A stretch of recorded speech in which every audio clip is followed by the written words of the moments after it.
महेश्वरः गुरुः साक्षात् परब्रह्म तस्मै श्री गुरवे नमः।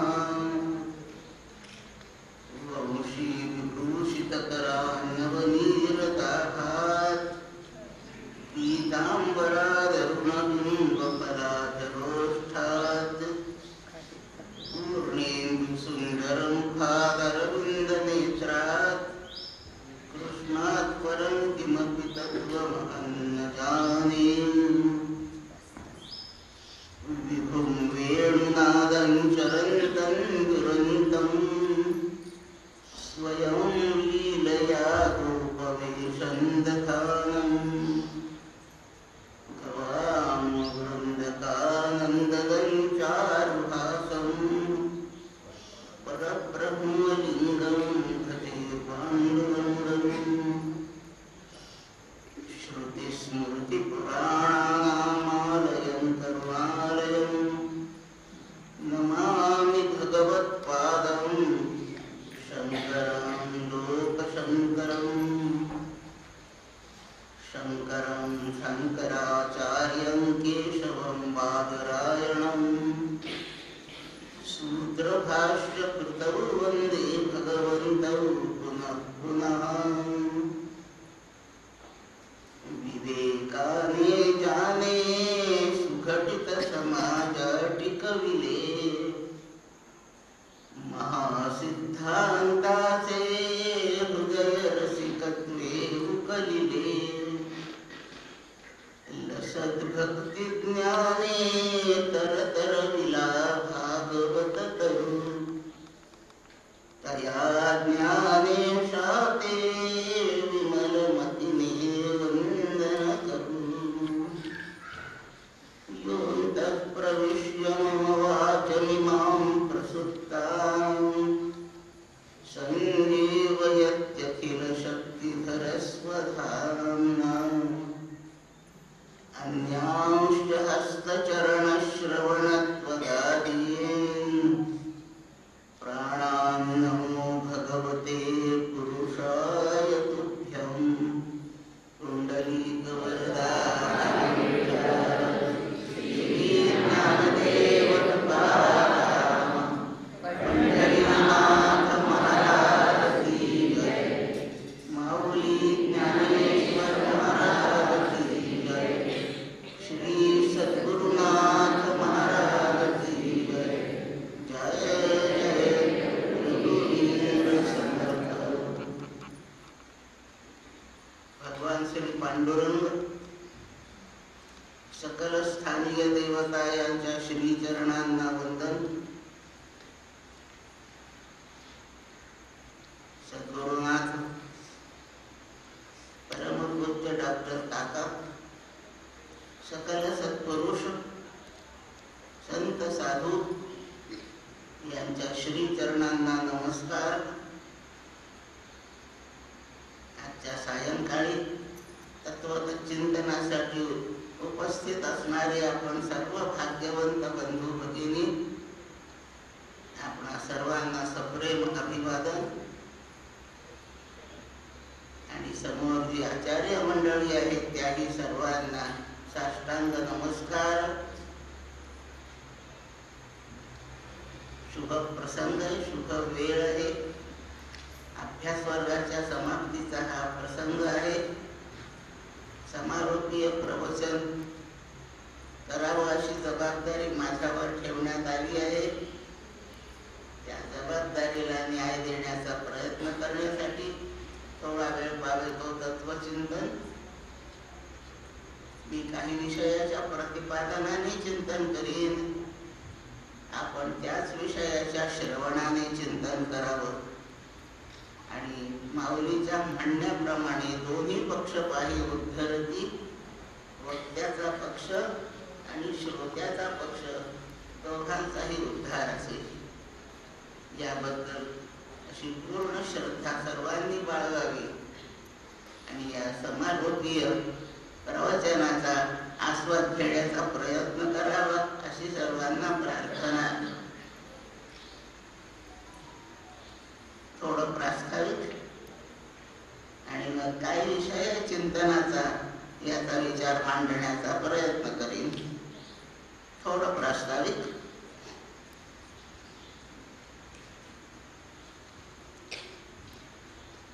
आत्यंतिक आनंदाची प्राप्ती आणि दुःखाची आत्यंतिक निवृत्ती हे जीवनाचं ध्येय आहे. माणसाच्या जीवनाचं तर आहेच आहे, पण संपूर्ण प्राण्यांचंही ध्येय खरं तेच आहे. त्यांना ध्येय इत्यादी शब्द माहीत नाहीत, नसू द्या माहीत. प्रारब्धवशात त्यांना यातला कोणताही संकेत कळत नाही, तरीही त्यांच्या जीवनाचं ध्येय आनंदावाप्ती असंच आहे. हा आनंद मिळवण्यासाठी आपल्याजवळ दोन क्षेत्रे आहेत. एका क्षेत्राचं नाव प्रपंच आहे आणि दुसऱ्या क्षेत्राचं नाव परमार्थ आहे. प्रपंचातल्या सुखाचा आस्वाद आपण सगळेजण घेतो. परिस्थिती अशी आहे की तो आस्वाद घेत असताना तेवढा वेळ काही क्षण खूप बरं वाटतं, पण तो प्रतिकूल परिस्थितीतून बाहेर पाडणारा, अनुकूल परिस्थितीत नेणारा तो क्षण फार आखूड लांबीचा आहे. ते पुन्हा तसंच टिकावं, त्यापासून आपल्याला न संपणारं सुख व्हावं असं वाटत राहतं. आणि पिढ्यानपिढ्या, युगानुयुगे काळ निघून गेला आहे. प्रपंचामध्ये विषयाचा आस्वाद घेऊन शाश्वत सुखाचा लाभ कोणालाही झालेला नाही, ही वास्तविकता आहे. आणि म्हणून सुखासाठी करीशी तळमळ हे कायम. समर्थांचं वाक्य आहे, तळमळ तळमळ होतची आहे. बस होतची आहे म्हणजे काल होत होती, सकाळी आज होत होती, आत्ता होते आहे. निष्कर्ष असा आहे की ते थोड्या वेळाने होणारच आहे. होतची आहे आणि यातून बाहेर पडावं असं अखंड वाटतही आहे. विचारवंतांनी विचार केला, जीवाला शाश्वत आनंदाची, सुखाची अपेक्षा आहे. धडपडही त्याची त्यासाठीच आहे, पण त्याचं हे मनोरथ पूर्ण होत नाही. जे अशक्य आहे त्याचं स्फुरण होत नसतं. लक्षात ठेवा, संत त्याचा उपदेश करीत नाहीत. आणि आपलं मूळ स्वरूपच आनंद आहे, म्हणून आपल्याला होणारं स्फुरण आनंदातून येतंय, म्हणून ते चुकीचं नाही. या अर्थी स्फुरण शाश्वत आनंदाकरता होत आहे. त्या अर्थी शाश्वत आनंदाचा लाभ होणे हे शक्य आहे. म्हणून शास्त्राचा उपदेश, संतांचा उपदेश, सगळ्या आचार्याधिकांनी आजपर्यंत केलेला उपदेश शाश्वत सुखाचा लाभ करून घ्या यासाठीच आहे. हे अशक्य असतं तर असा उपदेशच आला नसता आणि असं स्फुरणही कधी झालं नसतं. स्पष्ट लक्षात ठेवू आपण, स्फुरण नेहमी स्वरूपातूनच येतं. ब्रह्माच्या लक्षणास एक सत आहे, दुसरं चित्त आहे, तिसरं आनंद. या तीन स्वरूप लक्षणात जे चित्त आहे, चैतन्य म्हणजे आनंद स्वरूप भाग आहे, तेच स्फुरद रूप आहे. चित्त आपल्याला स्फुरद रूपाने जाणवत राहतं.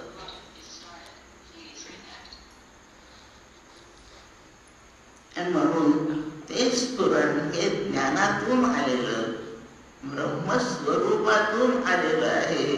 म्हणून स्फुरणात चूक काहीच नाही. प्रत्येकाला होणारं स्फुरण निर्दोषच आहे. मग त्याचा निर्दोषपणा सगळ्या वेळेला सर्वांच्या ठिकाणी नाही जाणवत. याचं कारण ते कोणत्या चॅनेल मधून बाहेर येतं.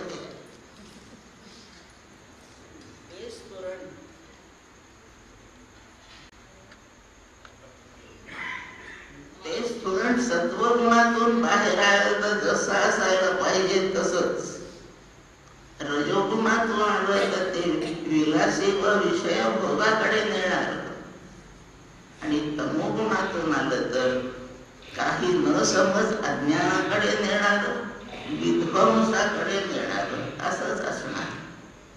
मग आपल्याला शुद्धच आपल्या 3 गुणांची गडबड आहे आणि सतत आपलं आयुष्य 3 गुणांशी वापर करण्यात, व्यवहार करण्यात आहे. भगवान गीतेत बोलतात आपल्याशी, गुणा गुणेषु वर्तन्त इति मत्वा न सज्जते. गुणा हा म्हणजे 3 गुण आपल्या ठिकाणी असलेले. आज शांती पाठाचा उल्लेख न करता सुरू केले.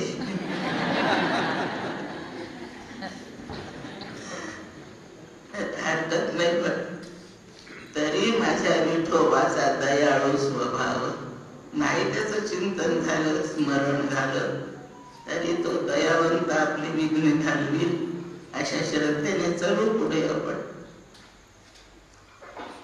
आपल्या ठिकाणचे 3 गुण, त्यामुळे होणाऱ्या प्रवृत्ती, आपल्या पाहिजे असणाऱ्या, आपल्या आत असणाऱ्या त्रिगुण निर्मित वस्तूंशी, पदार्थांशी, भूतमात्रांशी व्यवहार करीत राहतात.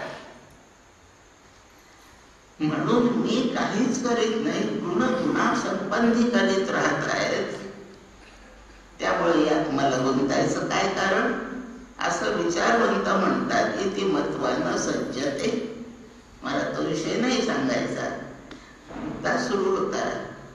शुद्ध स्वरूपातून येणार स्फुरण शुद्धच, स्वच्छ, निर्दोष, तरी निर्दोषपणा जाणवत नाही. याचं कारण ते आपल्या स्वभावातील गुणांच्या द्वारे माध्यमातून प्रकट होत असतो. ज्या माध्यमातून ते प्रकट होतं त्या माध्यमाचा स्पर्श होऊन ते तसं तसं जाणवतं. म्हणून एखाद्या वेळेस स्फुरण दुसऱ्याचा कोणाचा तरी जीव घ्यावा असंही होतं. एखादा कोण मरता मरता त्याला वाचवावं असंही स्फुरण आहे. काय पडलंय गुरुतन संतात असंही स्फुरण आहे. आता सगळं सोडून आधी गुरुच्या पायी शरण जातो असंही स्फुरण आहे. हे आपल्या कोणत्या गुणाचा कार्यक्रम सुरू आहे त्यावर स्फुरणाचं रूप अवलंबून आहे. सोडून जुळते मुद्दा सुरू. जीवनाचं ध्येय दुःखाची आत्यंतिक निवृत्ती आणि आत्यंतिक सुखाची प्राप्ती असंच फक्त आहे. याहून वेगळं ध्येय जीवनाला नाही. रिटायरमेंट पर्यंत कमीत कमी 1 BHK बांधील हे ध्येय नाही. मरायच्या आधी पोरीचं लग्न करून देईल हे ध्येय नाही. जे दुसऱ्या कोणी केलं आणि ते पूर्ण नाही झालं तरी आपल्या जन्ममरणाचा संबंध त्याच्याशी नाही असं आपलं कोणतं ध्येयच नाही. पण भौतिकातलं, ऐहिकातलं, या प्रपंचातलं काही प्राप्त करणे हे ध्येयच नाही. पिढ्यानपिढ्या प्रपंचच भोगीत आलोय. आपले वाडवडील सुखी नाही झाले. काय 60-65 वर्षाचा आपला अनुभव आहे, आपणही सुखी नाही झालो. पुढची पिढी आपल्या देखत दुखी होते, तिलाही सुख नाहीये. म्हणजे भूतकाळी नाही, वर्तमान काळी नाही, भविष्य काळी नाही. आता हे तुला कधी कळेल? आचार्य म्हणतात, वा मूढा तुला हे कधी कळेल? जीवनाचं ध्येय लक्षात ठेवावं. विषयांच्या द्वारे होत ना. आता कोणीतरी थंडगार सरबत दिलं तर मला फारच छान वाटणार आहे, झालंच होतं. थंडीत चहा दिला तर फार होत सुद्धा. तेवढे क्षण ते बरं वाटतं. आणि जर ते शाश्वत असेल तर सरबत प्यायची पुन्हा इच्छा व्हायला नको होते. 2 तासाने मी म्हणेन मगाचं सर्व छान होतं, आणखी एक पेला आणा. ज्या ती इच्छा झाली तेव्हा पहिला पेला प्याले त्यावेळेला पुरेसं सुख नव्हतं झालं. एकदा भांड काठोकाठ भरल्यावर त्यात पुढे एक थेंबही जल मावत नाही. आपलं खूप जल शिल्लक आहे, पण ते भांड भरून गेलंय. तसं चित्त एकदा सुखाने आनंदाने भरून गेलं म्हणजे पुन्हा इच्छाच नाही राहत नाही इच्छा. ही स्थिती आली पाहिजे असा विचार विचारी लोकांनी करून ठेवला आणि आपल्याला सांगितलं, प्रारब्धवशात ह्या क्षेत्रात तुला वावरावं लागेल. आहे तसं प्राप्त झालेलं शहाणपणाने स्वीकार कर आणि शाश्वताच्या मागे लागण्यासाठी प्रयत्न कर. भोगण्यासाठी मन, बुद्धी, चित्त, अहंकार हा देह, अवयव, इंद्रिय सगळं दिलेलं आहे. आणि यात शाश्वताचा विचार करण्यासाठी सुद्धा अंतःकरण बुद्धी नावाचं इंद्रिय दिलंच आहे. आपण तो विचार करू आणि या शाश्वतासाठी आपण कोणत्या प्रकारे मार्गक्रमण करावं हे विचारवंतांनी सांगितलंय. त्याचा थोडा वेळ आपल्याला या समारोपीय प्रवचनात विचार करायचा आहे. आता कोणते भूतकाळातले विचारवंत आठवतात, कोणत्या भविष्यकालीन विचारवंताच्या बद्दलची वाट पाहतात. वर्तमानकालीन आपल्याजवळ विचारवंत उपलब्ध आहे, उपस्थित आहे. आणि म्हणून असा विचार करण्याची व्यवस्था आपल्यासाठी उत्पन्न करून ठेवली आहे परमपूज्य डॉक्टर काकांनी. समारोपीय प्रवचनात परमपूज्य डॉक्टरांच्या लिखित वाङ्मयातून एक लहान विषय निवडला आहे. मला असं कळलं, अमरावतीतच कळलं, यावेळी जेवढे वक्ते इथे काही मार्गदर्शनपर बोलतील ते काकांच्या वाङ्मयाच्या आधारानेच बोलणार आहेत. आणि म्हणून मीही ठरवलं त्यांच्याच वाङ्मयातला विषय आपल्या आधाराला घ्यावा आणि थोडा वेळपर्यंत चिंतन मांडावं. प्रास्ताविकात सांगितल्याप्रमाणे शाश्वत सुखाचा विचार करायचा आहे. ते सुख नक्की कुठे आहे? जेवढा मी तो वाङ्मय भाग निवडलाय त्या वाङ्मयाचा शेवट आपल्याला शाश्वत सुखाच्या उद्गमातच घेऊन जाणार आहे. त्यावर आपण चिंतन मांडण्याचा प्रयत्न करू, ऐकण्याचा प्रयत्न करू. काकांच्या गद्य नव्हे पद्य वाङ्मयाचं गीतांचं एक पुस्तक तयार झालेलं आहे, छापलेलं आहे. त्या पुस्तकाचं नाव पावा असं आहे. पावा नाव ठेवण्याचं कारण त्यात पावा नावाचं एक गीत आहे. आणि आजच्या चिंतनासाठी पावा हे गीत निवडलं आहे. फार छान रचना, शब्द, योजना, विषय, अर्थ, परिणाम सगळ्या बाजूंनी फार उत्तम आहे. ते जरा बेसूर आवाजात गायलं त्याचा उत्तमपणा कमी होतो. म्हणून ही छान पद्धतीने गाण्याची आपण केली व्यवस्था. सौभाग्यवती रूपालीला मी सांगते आहे, तिने ते तिच्या छान आवाजामध्ये सर्वांना गाऊन दाखवावं. मग आपलं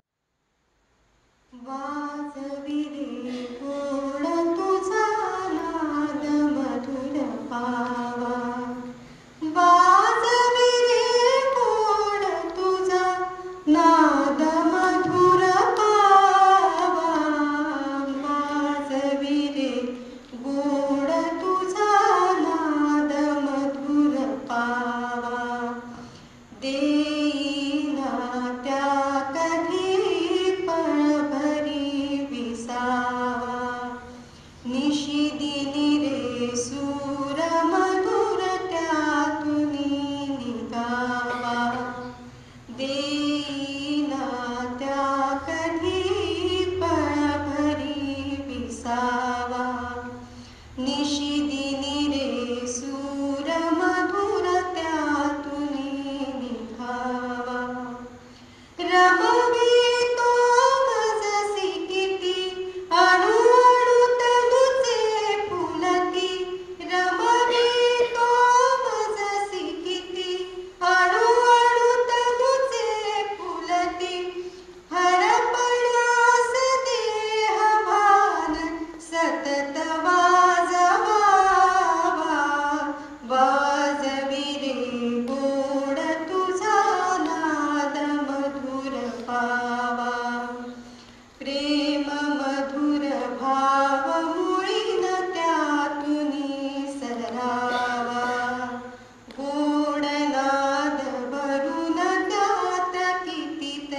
पावा या गीताला चाल लावली आहे अमरावतीच्या गोपालकृष्ण मंदिरात गायन सेवा करणाऱ्या शकुंतलाताई दाणी यांनी लावलेली चाल. या पावा गीताला दुसरी पण चाल लावलेली पुष्कळांनी लावली आहे. आणि आता जी गायली गेली चाल ती दाणीबाईंनी गायलेली आहे आणि सगळ्या चालीत मला ती जास्त भावते म्हणून त्या चालीतच मी गायला सांगितली. त्याप्रमाणे छान गायलंय, परिणामकारक गायलंय. वाजवी रे गोड तुझा नाद मधुर पावा. भगवान श्रीकृष्णाला भक्त प्रार्थना करत आहे. गोपाळकृष्णाचं व्यवच्छेदक लक्षण मुरली हेच आहे.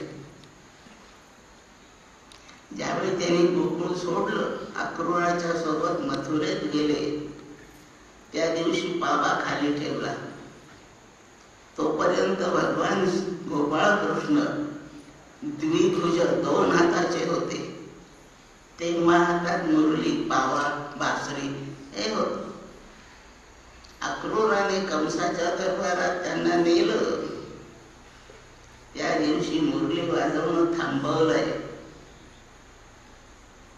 आणि ते चतुर्भुज झाले आहेत. भारतीय युद्धात अर्जुनाला भगवद्गीतेचा बोध करेपर्यंत ते चतुर्भुज आहेत.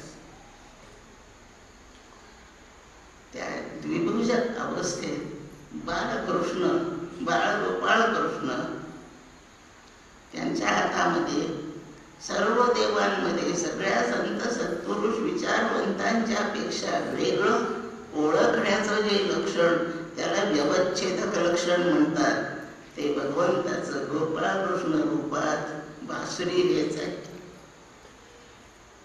आणि सर्वांना मोहित करण्याकरता, सर्वांना स्वतःकडे आकर्षित करण्याकरता, स्वतःकडे याचा अर्थ ब्रह्मस्वरूपाकडे सर्वांना वळवण्याकरता गोपाळकृष्णाने जे एक उपकरण, जे एक साहित्य वापरलं, ती बासरी आहे. ही भक्तांनी ओळखलं. आपल्या सगळ्यांच्या प्रापंचिक प्रारब्ध घेऊन आलेल्यांच्या वृत्ती नाशिवंताकडे जातात. कारण नाशिवंताकडे गेल्याखेरीज दुःखाचा अनुभव येत नाही, आणि दुःखाचा अनुभव आल्याखेरीज पापाची फळे भोगता येत नाहीत.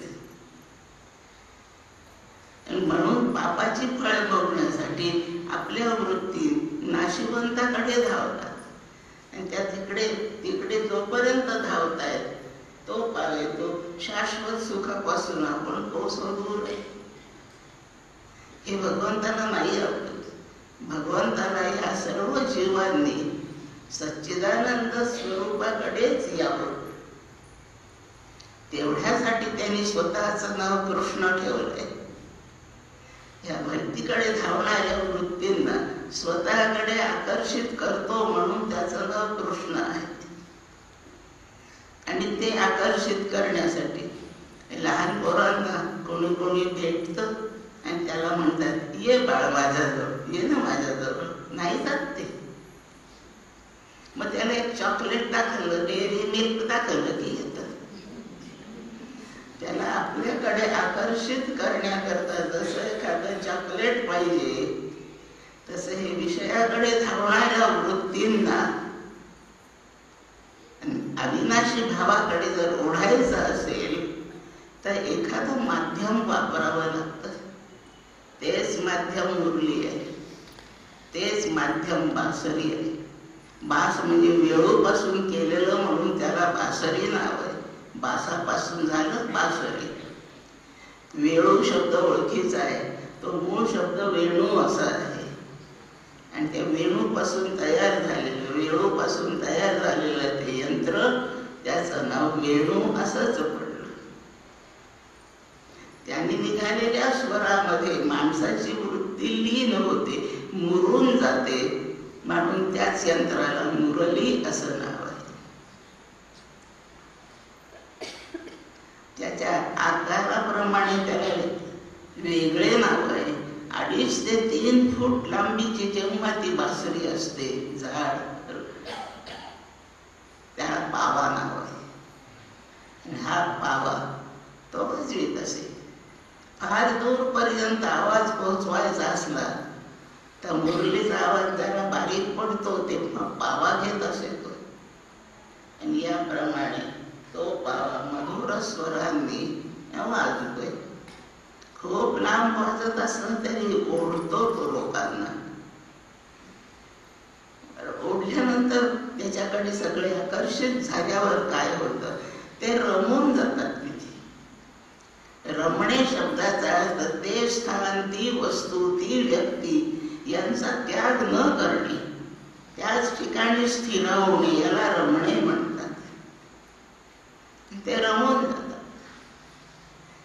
आणि भगवान गोपाळकृष्णाच्या मुखातून येणारा स्वर स्वतः तो भगवानच, त्याचं रूप, हे सगळं त्याला इतकं रमवतं की तो तिथून उठत नाही. अशी स्वरूपाकार स्थिती आकर्षित झालेल्याची फार वेळ टिकून राहते.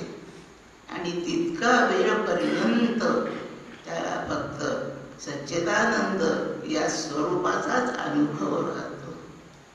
कृष्णाच्या स्वरूपाचं वर्णन असंच केलंय श्रीमद भागवतामध्ये. भागवत महात्म्य सांगणारा श्लोक आहे, पुष्कळांना येत असेल.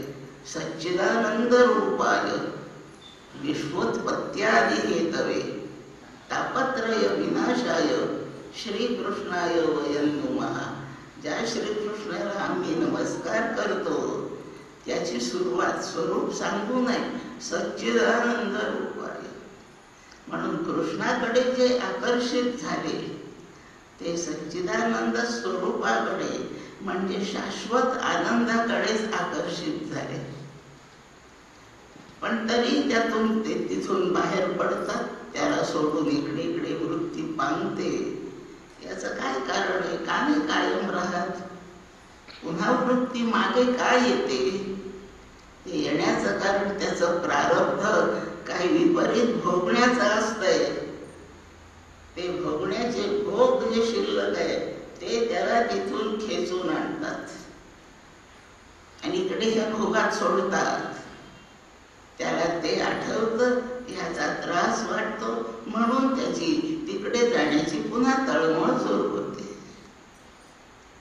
भोग थोडे दुर्बळ झाले की तो पुन्हा तिकडे ओढला जातो. असे त्याच्या सहवासाने, त्याच्याशी केलेल्या संवादाने, त्याने वाजवलेल्या त्या ध्वनीने काळ जातो, भोग क्षीण होतात आणि एक वेळ अशी येते की तो पुन्हा प्रारब्ध त्याला आता मागे बोलवीत नाही, भोग संपले आहेत म्हणून, आणि असा कायम राहतो. माणसाला दोन शक्ती आहेत, एक प्राणशक्ती आहे आणि एक इच्छाशक्ती आहे. या दोन शक्तीवर आपलं जीवन चाललंय. प्राणशक्तीमुळे आपण जिवंत असतो आणि इच्छाशक्तीमुळे आपण कर्मे करीत असतो. या दोन शक्तीमध्ये प्रत्येकाच्या जवळ आहे, अखंड आहे. अज्ञानी ज्ञानी सगळ्यांजवळ आहेत. त्याच्यावर व्यवहार आपले जीवनाचे चालले आहेत. एखाद्याची प्राणशक्ती जास्त दीर्घजीवी असते, आयुष्य जास्त असतं प्राणशक्तीचं, आणि इच्छाशक्ती तत्वज्ञानाच्या अभ्यासाने क्षीण होऊन गेलेली असते. इच्छाशक्ती संपते आणि प्राणशक्ती अजून असते. अशा वेळी भोग संपले, नवीन भोग निर्माण करण्याची क्रिया संपली, थांबून गेली, कर्मे बंद होतात आणि प्राण चालू आहेत. असा माणूस जिवंत राहतो. त्याचा तेवढा जीवनकाळ त्याच्या जीवनमुक्तीचा आहे. इच्छाशक्तीच्या अभावी कर्मे संपली, भोग संपले म्हणून भोगाची ही इच्छा संपली. नवीन भोगाची इच्छा नाही, जुन्या भोगाची संपून गेली आणि प्राणशक्ती शिल्लक आहे. तो जीवनमुक्तीचे जीवन जगत असतो. कोणाला 10-5 मिनिट ते जीवन असेल, कोणाला 100-200 वर्षाचाही असू शकेल. प्राणशक्ती चालू असेपर्यंत जिवंतपणा आहे. असे ते जीवनमुक्त. उदाहरण पाहायचंय का? जेव्हा जेव्हा वाटेल उदाहरण पाहावं तेव्हा तेव्हा मुरगुडमध्ये या. बस जीवन इच्छाशक्ती संपूनच येतो. जुनी भोग संपले, नवीन करण्याची गरज संपली आणि प्राण थांबले अजून त्याच्यामुळे तो आता जीवन मुक्त आहे. तुका म्हणे मुक्ती परणिली नोवरी, आता दिवस चारी खेळी मेळी. लग्न झाल्यानंतर 4 दिवस खेळी मेळीचे प्रत्येकाच्या जीवनात. तुकाराम महाराज दृष्टांताला वापरतायत हा प्रसंग. ते खेळीमेळीचे 4 दिवस गेले की धक्काबुक्कीचे सुरू. ह्या जीवनमुक्ताचे आता इथून जेवढे दिवस आहेत ते खेळीमेळी आहे, लक्षात ठेवा. तुका म्हणजे मुक्ती परणिली नोवरी. एखाद्या प्राकृत व्यक्तीशी हे विवाह नाही सांगत तुकोबा. आम्ही आमचा विवाह मुक्तीशी केलाय. त्याच्यामुळे आता आम्ही जेवढे उरणार आहोत तेवढ्या काळामध्ये फक्त खेळी दुसरं काही नाही होणार. तेव्हा शरीराला काय झालं, काय होत आहे याची नोंद होत नाही. नोंद झाली असं दिसत असेल तर काय प्रारब्ध, जीवनमुक्ताची प्राणशक्ती शिल्लक आहे, म्हणजे काही प्रारब्धाचे भोग असतात ते चालतात. कोण नोंद घेत आहे त्याच? एकदा ॲनेस्थेशिया दिला म्हणजे मांडी कापा का बांधा का काही करा, काही कळत नाही. असं तत्वज्ञानाच्या साक्षात्कारानंतर या देहाच्या भोगाच्या विषयी माणूस इतका बाहेर पडलेला असतो की देहाच्या सुख दुःखाने त्याला काही अनुभव नाही. देहाच्या सुखाने तो सुखी नाही, देहाच्या दुःखाने तो दुःखी नाही. प्राणशक्ती त्याला वापरते, ठेवते आहे. तेवढ्या काळात शेष प्रारब्ध असतं, ते करीत राहतं काम. हा या सर्वांपेक्षा वेगळा दिवसचारी खेळीमेळी चालले. ज्याचे प्राणशक्ती दुर्बळ आहे, अल्पायुषी आहे, त्याची प्राणशक्ती आधी संपते आणि इच्छाशक्ती कायम नाही. ज्याही जन्मात करावं वाटतं, आयुष्य नाही, प्राणशक्ती संपली म्हणून आता आयुष्य नाही राहिलं, म्हणून त्या इच्छांप्रमाणे कर्म इथे करायची सोय राहिली नाही. असा मेला. इच्छा कायम आहे, ते सगळे पुनर्जन्माला जातात. प्राणशक्ती कमी आहे, इच्छाशक्ती भरपूर आहे. देहपात आधीच होऊन जातो, इच्छा अपुऱ्या तशाच आहेत आणि म्हणून त्या पूर्तीसाठी पुनर्जन्म आहे. कोण पुनर्जन्माला जातो? कोण जीवन मुक्त? एवढं सगळं कळून घ्यायचं असेल तर सच्चिदानंद रूपाय कृष्णाय वयं नुमः, आपण त्याला नमस्कार करावा, त्याच्याकडे आकर्षित होऊ. सच्चिदानंद रूपत्वाचा अनुभव सुरू राहील. त्या अनुभवापुढे बाकीच्या दुःखांना कोण मोजणार आहे? आणि याप्रमाणे श्रीकृष्ण आपल्यासाठी दयावंत आहे. सर्वात दयावंत ईश्वर आहे, लक्षात ठेवा. मी म्हणते मात्र माझे पाय दुखतात, मी म्हणते त्याला माझे पाय दिसतच नाही वाटत, मला नाही भगवंत दयाळू वाटत. पण काहीतरी शरीराचं दुखण्याखेरीज पापकर्माचे भोग कसे संपायचे हो? आणि तू दुखवतो काही ना काहीतरी, प्रतिकूलता देतो काहीतरी. याच्या भोग कर्मफलाच्या भोगातून हा लवकर मुक्त व्हावा आणि सच्चिदानंद रूपात जाऊन विलीन व्हावा. ह्या घाईने भगवान आपले भोग आपल्या भोवती कायम ठेवून देतो. पटापट भोगून टाकायचे, तक्रारी नाही करायचे. भोग टाळायसाठी आपण औषध घेतो, मग दुःखाचा काळ वाढतो. भोगून टाकायचे. देव फार दयावंत आहे. याचे भोग कधी संपतील ना कधी मग रूपाला येईल याची त्याला घाई आहे. ही घाई आपल्याला नाही झाली कधी अजून. याप्रमाणे मुद्दा चाललाय. तो आकर्षित करतो सगळ्यांच्या वृत्ती, स्वतःकडे आकर्षित करतो. अत्यंत दयावंत आहे म्हणून. आणि स्वतःच्या सामर्थ्याने स्वतःच्या स्वरूपाच्या सुखाची त्याला गोडी लावतो. मग जे जे निमित्त देखेल माझे सुख ते ते विषयी अरोचक घेत जाईल. आणि हळूहळू त्याच्याबद्दलचा आपलाही भाव अधिक तिकडे आकर्षित राहतो आणि ते अधिक चांगलं वाटतं. म्हणून पुन्हा पुन्हा तेच करतो, पुन्हा पुन्हा तेच करतो.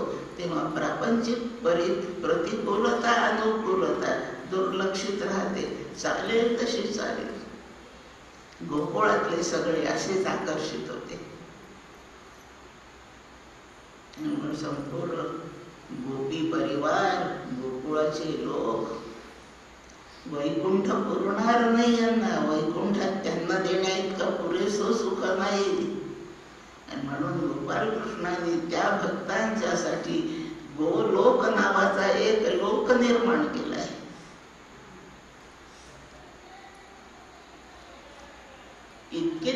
आकर्षित होऊन भगवान गोपाळकृष्णाशी स्वरूपात विलीन झाले. त्यांना वैकुंठात ठेवलं तर बाकीच्या गर्दीत मी यांना एवढ्या सुखात नाही ठेवू शकणार, यांच्याशी नाही इतकं बोलू शकणार. म्हणून यांच्यासोबत मी राहावं यासाठी स्वतंत्र लोक निर्माण केला. त्याचं नाव गोलोक आहे. काय प्रिय आहे सगळे हे भक्त त्याला, जे त्याच्याकडे आकर्षित झाले त्यांची लोकप्रियता, भगवत प्रियता काय वर्णावी. ते लोक मेले गोकुळातले, त्यांचे देह पडले तिथे जमिनीत, मातीत. त्या देहाची माती झाली, मातीत मिळाले. माती असशी मातीत मिळायची, तसे त्यांचे देह मातीतच राहिले. आणि त्या माती तिथून पुढचे सगळे भगवत भक्त स्वतःच्या अंगाला लावतात, कपाळाला तिलक लावतात. त्या गोपींच्या शरीराची माती म्हणजे वारकरी जे वापरतात ते गोपी चंदन. लक्षात ठेवा, भगवंत आणि भगवंताचे भक्त गोपी चंदन धारण करतात. ते गोपी चंदन लावल्यावर आपलाही भाव भगवंताकडे ओढत जाईल आणि आपण स्थिरावू तिथे, असं होणे शक्य आहे. या सगळ्यांना स्वतःकडे आकर्षित करण्यासाठी त्यांनी वापरलेलं जे माध्यम आहे ते त्याचा बासरीचा सूर आहे.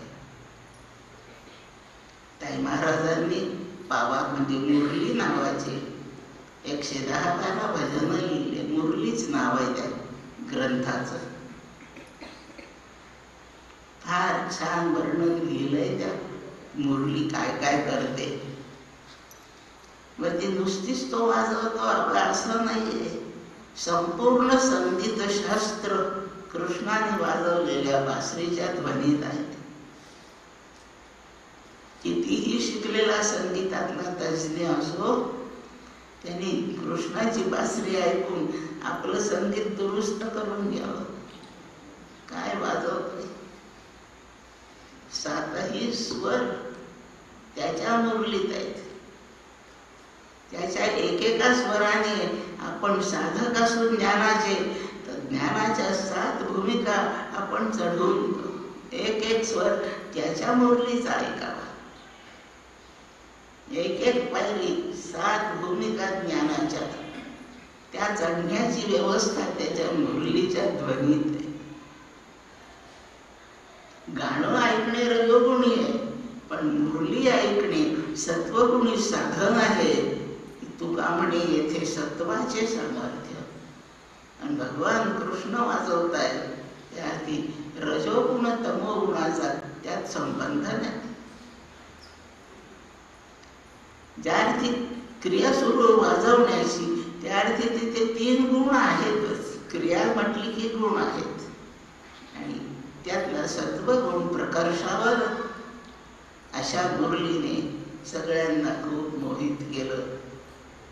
हा मुरलीचा इतिहास आणि ती मुरली वाजवण्याचं कारण, कोण वाजवतोय, त्याचं स्वरूप, ताकद काय आहे, एवढं सगळं लक्षात ठेवू. आणि एवढ्या आधारावर परमपूज्य काकांनी त्याच्या पाल्याची जी वैशिष्ट्ये सांगितली आहे ते ऐकूया. वाजवी रे गोड तुझा नाद मधुर पावा. भक्त म्हणतोय, बा गोपाळ कृष्णा, तुझा मधुर नाद असणारा तो पावा वाजव. याच्यामध्ये एकाच ओळीत 2 शब्द, मधुर आणि गोड, दोन्ही शब्द आलेत. वाजवी रे गोड तुझा नाद मधुर, पावाही मधुरच आहे, तो गोडही. एका अर्थाचे 2 शब्द एकाच ओळीत येत आहेत. एकच शब्द असला तर द्विरुक्ती असते. एका अर्थाचे 2 शब्द ही द्विरुक्ती नाही आहे. म्हणून या ओळीत मधुर आणि गोड या शब्दांचे काहीतरी वेगळेच अर्थ काकांना सुचवायचे आहेत. वाजवी रे गोड तुझा पावा, आणि वाजवी रे मधुर तुझा पावा. पाव्याला 2 विशेषण आहेत. तो मधुरही आहे आणि गोडही आहे. माझी काकांशी काही याबद्दल चर्चा नाही झाली. 2 शब्द एका अर्थी वापरताना त्यांचा काय हेतू आहे अंदाज करायचा. त्यांच्यासोबत राहून अंदाज फारसा चुकणार नाही असं वाटतं. गोड पावा आणि मधुर पावा. त्या पाव्यामध्ये 2 सामर्थ्य आहेत. या जीवाला प्रदान करण्याची 2 सामर्थ्य त्याच्यात आहेत. पहिलं सामर्थ्य जीवाला सुखी करणे आणि दुसरं सामर्थ्य तो तिथे टिकावा तिथे, म्हणून त्याची इंद्रिये स्थिर करावीत. इंद्रिय जर बरळली तर टिकून नाही राहत. म्हणून इंद्रियही रमावीत आणि जीवानेही सुख भोगावं. गोड शब्दाचा अर्थ ज्या तुझ्या मुरलीच्या ध्वनीने आमचा जीव सुखी होतो तो पावावा. आणि मधुर पावावा म्हणजे ज्या तुझ्या त्या स्वर नादाने आमची इंद्रिये टिकून राहतात, आकर्षित राहतात, इंद्रिय रममाण होतात. इंद्रिय टिकून राहिली म्हणजे जीवाचं सुख शाश्वत व्हायला मदत होते. तस्मात् त्वम् इंद्रियाणि आदौ नियम्य. अर्जुना तुझ्या इंद्रियांना आधी नियंत्रित कर, मग बाकीची गोष्ट. आणि म्हणून इंद्रिय नियंत्रित झाली पाहिजे. एकाच बासरीत 2 गोष्टी साधतोय भगवान. जीवाला सुखाचा अनुभव देतोय आणि इंद्रियाने त्याला सुखातून बाहेर ओढू नये म्हणून इंद्रियाला तिथे स्थिरावतोय. इंद्रियांना हे गोड वाटतं, रमावं असं वाटतं, त्याला मधुर शब्द आहे. आणि जीवाला जेणेकरून आनंदाचा लाभ होतोय ते गोड शब्द आहे. गोड शब्द मधु अर्थाचा आहे. बृहदारण्यक उपनिषदात मधुकांड एक प्रकरण आहे. त्या मधु शब्दाचा ब्रह्म असा अर्थ आहे. गोड शब्दाचा सुखदायी पदार्थ असा अर्थ आहे. आणि कोणतं सुख? ब्रह्म सुख.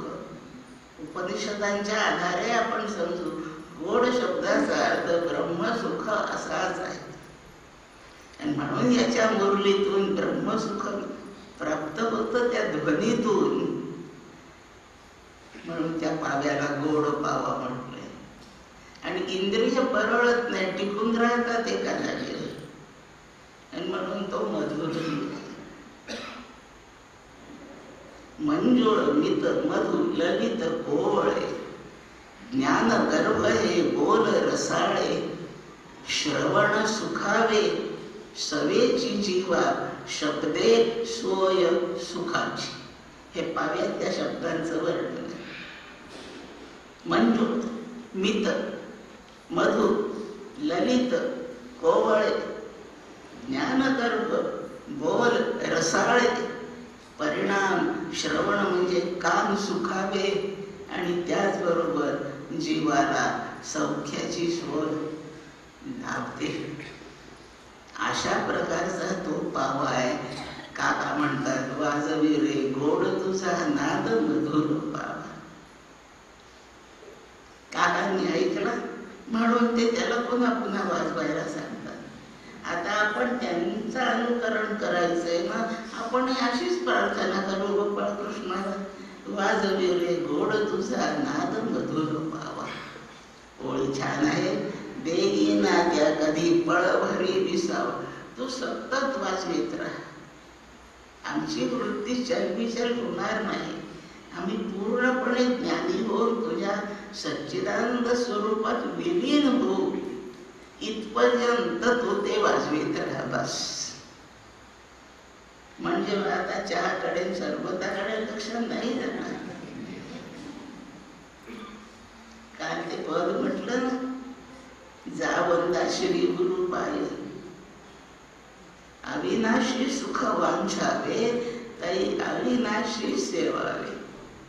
शाश्वत सुखाच्या प्राप्तीची इच्छा पूर्ण करायची तर शाश्वताचाच आधार घ्यायचा. विनाशी वस्तूमधून अविनाशीचा लाभ होत नाही. म्हणून शाश्वत सुखासाठी शाश्वत साधन धरायचं.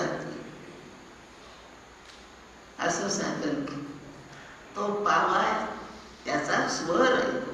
म्हणून तो स्वर सतत सुरू ठेव रे बा. माझं प्रारब्ध अजून मला प्रपंचाकडे ओढत आहे. अजून अभ्युदयाची चाल फार आहे. निश्रेयसाकडे घ्यावं मी म्हणून तू मुरली वाजवतो. वाजवीतच राहा. देई ना त्या कधी बळभरी विसावं. थोडासा अल्प काळ सुद्धा तू ते वाजवणं थांबवू नको. निशिदिनी रे सूर मधुर त्यातून निघावा आणि तो मधुर सूर त्यातून अखंड निघत राहा. निशिदिनी दिवस रात्र केव्हाही थांबू नये. असा तो स्वर तू वाजवीतच राहा. मला किती रमवतो रमवी तो मजसी किती. मला खूप स्थिरावतो तिथे तो. त्याच्यामुळे अणुअणु तनूची फुलकी माझ्या शरीराच्या या भौतिक स्थूल शरीराच्या सगळ्या पेशी फुलून निघतात. सगळ्या पेशी प्रफुल्लित होतात, आनंदित होतात. आपल्या शरीराच्या सगळ्या पेशी परमार्थाला अनुकूल होत नाहीये.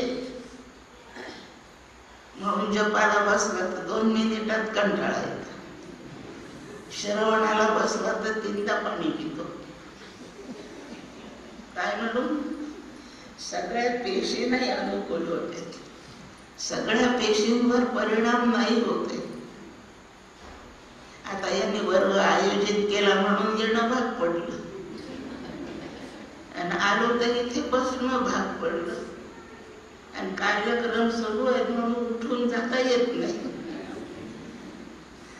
आतमध्ये किंवा संपत 100 श्रोत्यातले 99 श्रोते घड्याळ पाहतात. काहींना तिकडे आवाज सुरू झाला का स्वयंपाकाला इकडे लक्ष जात. सगळ्या पेशी नाही प्रफुल्लित झाल्या. सगळ्या पेशींवर त्या आवाजाचा प्रभाव अजून नाही पडला. काही यांनी उदास निराश व्हायचं कारण नाही. आपली सुरुवात आहे. सुरुवातीत मागे पुढे होतच राहील. करता करता करता पुढे सुरू होईल आणि पुढे सुरू झालं की मग कामाला जाईल. म्हणून कोणी निराश व्हायचं कारण नाही. सगळ्या पेशी प्रफुल्लित झाल्यावर सर्वांगाने माणूस परमार्थी व्हावा लागतो. गंमत नाही हो परमार्थ. अंतःकरण स्थूल शरीर, तिन्ही शरीरे, अंतःकरण या सगळ्याच्या प्रत्येक पेशीवर त्याच्या मधुर सुराचा प्रभावच पडलेला पाहिजे. अणु अणु तनूचे फुलती असं तो भक्त म्हणतोय. मग आता काय राहिलं? आता इनर्शिया सुरू झाला. त्याचे सगळे पेशी जर दुरुस्त झाल्या तो तिथे स्थिरावलाय. आता विनंती कशाला? आता तर बंद होते चालू नाही. तसं नाही. त्याच्या साह्याने मी इथे स्थिरावलो आहे. त्याची सवय लागली म्हणून तसंच झालं. हा पंखा वीज चालू झाल्याबरोबर उजवीकडून डावीकडे फिरतो. त्याची गती तशीच आहे, उजवीकडून डावीकडे. बटन ऑफ केलं, वीज बंद केली तरी थोडा वेळ पंखा फिरत राहतो. लक्षात ठेवा. वीज बंद केल्यावर त्यांनी एकदम गप्प व्हायला पाहिजे नाही होत. त्या जडाला सुद्धा सवय लागली असं फिरण्याची. ती सवय एकाएकी मोडत नाही. जडाला सुद्धा लागलेली सवय काही काळ ऊर्जा बंद झाली तरी सुरूच राहते. याला मराठीत इनर्शिया म्हणतात. हा विज्ञानाचा एक अभ्यासाचा भाग आहे. त्याला मराठीमध्ये जडत्व शब्द आहे, तो जडाचा. विज्ञानातलं त्याचं नाव आहे मास. मासचा तो स्वभाव, जडाचा स्वभाव. ब्रेक लावले तरी गाडी 2-4-5 फूट पुढे जातेच. त्या जड गाडीला सवय लागली पुढे जायची, म्हणून चालवण्याची व्यवस्था बंद केली तरी ती पुढे जाते. गाडी काय जाते, त्या गाडीला चिमटून आपण आत बसलेले असतो. एकदम ब्रेक लावला की आपलं कपाळ पुढे आदळतं, कारण या कपाळाला पुढे जायची सवय लागली, गती बंद झाली आहे. पण जड शरीराने गती धारण केली, सवय लागली आणि म्हणून जड शरीर पुढे कपाळ आदळत. इनर्शिया भक्ताच्याही बाबत आहे. ज्या मधुर स्वराने मी या सुखात विलीन व्हायला झालो, त्याची आता सवय लागली. प्राणशक्ती आहे तोपर्यंत हे जड चालू राहील, तोपर्यंत दुसरं काय करणार आहे. वीज बंद केली तर तो उजवीकडून डावीकडे फिरणारा पंखा आता उलटा नाही फिरत, तो तसंच फिरत राहत. त्याला तेच हवं असतं आणि म्हणून तो थांबवू असतो असा त्याचा. आता त्याने न थांबवता चालू ठेवून माझा आणखी उद्धार काही व्हायचा नाहीये, पण सवय लागली म्हणून आता तेच. रोज रात्री जेवायची ज्याला सवय लागली आहे ना, त्याला भूक नसली तरी थोडा वरण भात खातोच म्हणतो. सवय, शरीर जड, त्याला सवय लागली, खातोच. नको पण काही, पण मी आग्रह केला खाणं थोडा, की माझ्या आग्रहाला बळी पडतो. ज्या अर्थी बळी पडतो त्या अर्थी त्याला ते हवं आहे, असाच अर्थ. त्यांनी म्हटलं म्हणून मी खाल्लं नाही, नाही तुला काय वाटलं ते सवय आहे, लक्षात. त्या सवयीचा परिणाम. आणि म्हणून मला सवय लागलेली तुझी मुरली ऐकायची, म्हणून तो थांबवू नको. त्याच्यातला तो स्वर तू चालू ठेव.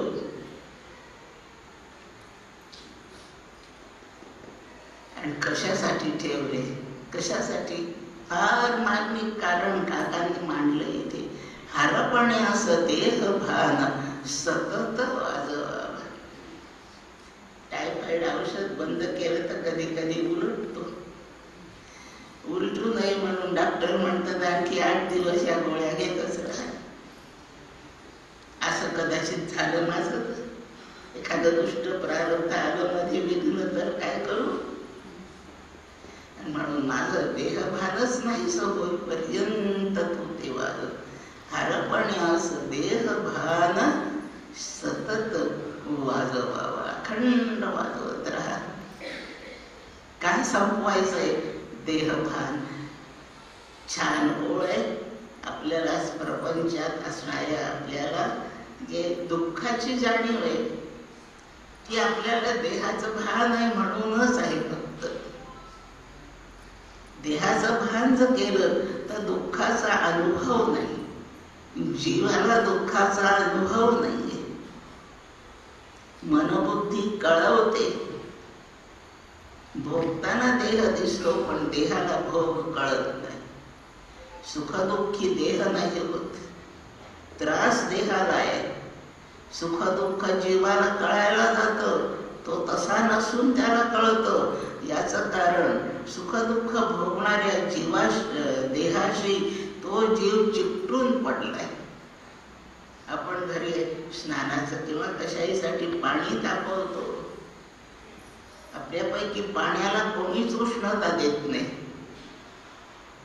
तापवलं जातं भांड, लक्षात ठेवा. भांड्याला उष्णता दिली जाते आणि तापतं पाणी. त्या अग्नीचा स्पर्श पाण्याला केलाय का आपण कोणी कधी? अग्नीचा स्पर्श भांड्याला चालू आहे आणि तापतंय पाणी. हा संघटनाचा चिकटून पडण्याचा परिणाम आहे. पाणी त्या तापणाऱ्या भांड्याला चिकटून पडलंय म्हणून पाणी तापतं. जीव देहाला चिकटून पडलेला आहे आणि म्हणून देहाच्या प्रतिकूलतेने देहाला, या जीवाला प्रतिकूलतेचा अनुभव येतो. प्रत्यक्ष जीवाला कोणतीच पीडा होत नाही. सगळे पीडेचे प्रकार देहावर आहेत आणि देहाला काही कळत नाही. मग झालेली पीडा जीवाला कळते म्हणतो आपण. तो जीव त्याला चिकटलाय म्हणून. ताप आलेला मोजायचा असेल तर आपण थर्मामीटर लावतो, काही बगलेत ठेवतो, तोंडात ठेवतो, शरीराला चिकटून ठेवतो. दिसला त्याच्यात 102. त्या थर्मामीटरला रोग नाही झालेला, त्याला ताप नाही आला. ताप त्या माणसाला आलाय, पण त्या माणसाला थर्मामीटर चिकटून पडल्याबरोबर 102 ताप थर्मामीटरला चिकटून पडणे. असा वृत्ती अखंड देहाकार झाली. आणि म्हणून छान लक्षात ठेवा, दृष्टांत एकदा उमजला तर कधी विसरणार नाही सिद्धांत. चिकटून पडलं की ते गुणधर्म एकमेकावर जातात. वेदांताचा विषयी भाग न सांगता शब्दोच्चार करते, अन्योन्याध्यास सुरू असतो. याचा आरोप त्याच्यावर, त्याचा याच्यावर. विषय वेगळा आहे. आता एवढं ठेवू, लक्षात सोपं ठेवू. चिकटून पडलं की ते धर्म इकडे येतात. याप्रमाणे शरीराला होणाऱ्या पीडा देहाला तो चिकटून असल्यामुळे जीवाला जाणवतात. आणि जीवाला जाणवल्यामुळे त्याला सुखादुःखाचा अनुभव आणि येणेकरून तो पूर्व केलेल्या कर्माची फळे भोगत राहतो. ह्या देहाचं भानच, भाव म्हणजे देह आहे ही जाणीव.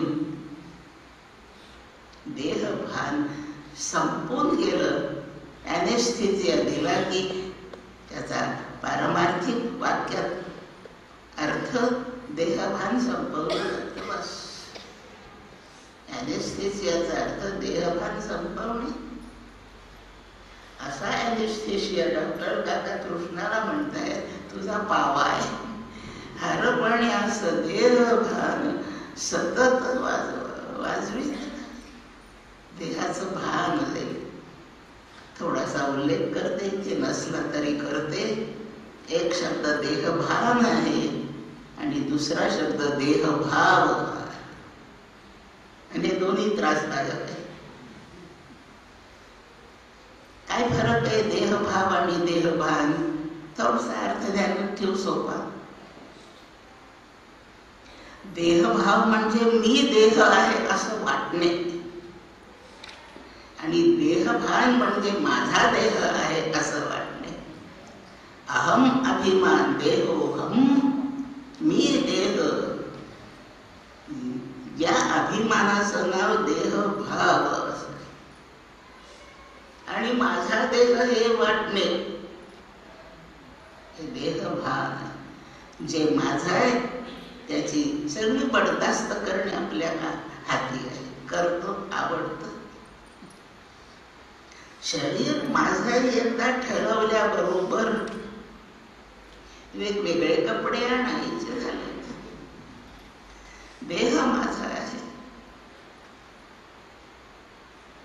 एक मम अभिमान भान शब्दावर आहे आणि एक अहम अभिमान भाव शब्दावर आहे.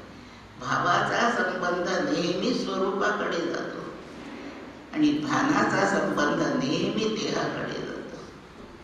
याप्रमाणे इथे भान उल्लेख केलाय, पण भाव असला शब्द तरी तोच आहे. माझे देहासंबंधीचे 2 अभिमान नष्ट झाल्यावरच मी मुक्त होणार आहे. इथे त्यातल्या एकाचा उल्लेख आहे, माझं देहभान, देह माझा आहे ही गोष्ट माझी संपून जाते. या विपरीत ज्ञानातून मी बाहेर पडावं यासाठी तू मुरली वाजव. तुझ्या मुरलीत एकदा तल्लीन झालो, मग कोण देहा ते सांभाळी. अभंगातली ओळ आहे, ब्रह्मानंदी लागली टाळी, मग कोण देहाते सांभाळे. ब्रह्मीभूत काया होत असे कीर्तनी. याप्रमाणे माझा देहभान जावं म्हणून तू ते पुन्हा पुन्हा वाजवीत जा. माझं प्रारब्ध मला आता मागे ओढणार नाही.